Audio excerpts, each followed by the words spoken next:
తిరుమల నెయ్యి సరఫరా నిబంధనల్లో మార్పు సభ్యుల అంగీకారంతోనే జరిగిందని టీటీడీ మాజీ ఈవో ధర్మారెడ్డి స్పష్టం చేశారు. తాను చేసింది తప్పైతే వారు తప్పు చేసినట్లేగా అని అన్నట్లు తెలిసింది. వరుసగా రెండో రోజు సిట్ విచారణకు హాజరైన ధర్మారెడ్డి కొన్ని ప్రశ్నలకు ముక్తసరిగా సమాధానం చెప్పి మరికొన్నిటికి మౌనం పాటించినట్లు సమాచారం.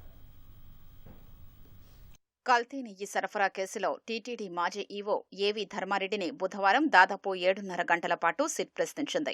అదనపు ఈవోగా ఉన్నప్పుడు నెయ్యి కొనుగోలు టెండరు నిబంధనల్ని ఎందుకు మార్చాల్సొచ్చిందని ధర్మారెడ్డిని సిట్ అధికారులు ప్రశ్నించారు. కమిటీలో సభ్యుల అంగీకారంతోనే ఇది జరిగిందని, అనంతరం చైర్మన్ వైవీ సుబ్బారెడ్డి నాటి ఈవో ఆమోదించారని ధర్మారెడ్డి సమాధానమిచ్చినట్లు తెలిసింది. ఒకవేళ తాను చేసింది తప్పైతే వారు తప్పు చేసినట్లేగా అని ఆయన అన్నట్లు సమాచారం.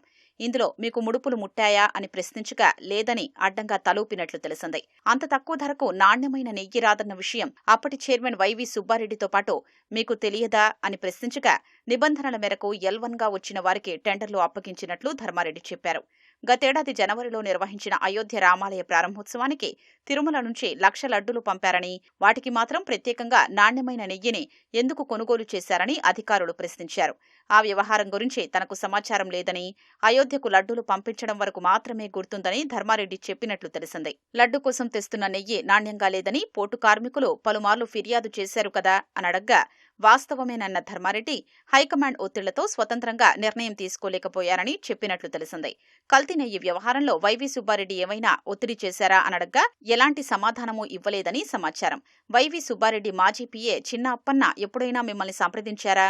భోలేబాబా డైరీ ప్రతినిధి పీపీ శ్రీనివాస్ను చిన్న అప్పన్న కిలో నెయ్యికి 25 రూపాయల చొప్పున కమిషన్ ఇవ్వాలని డిమాండ్ చేసిన విషయం తెలుసా అని సిట్ అధికారులు అడగ్గా లేదని ధర్మారెడ్డి సమాధానమిచ్చారు. ధర్మకర్తల మండలి అధికారులు కొనుగోళ్ల కమిటీ ఇచ్చిన సిఫార్సుల్ని మీరు గుడ్డిగా ఆమోదించాల్సిన అవసరం లేదు కదా.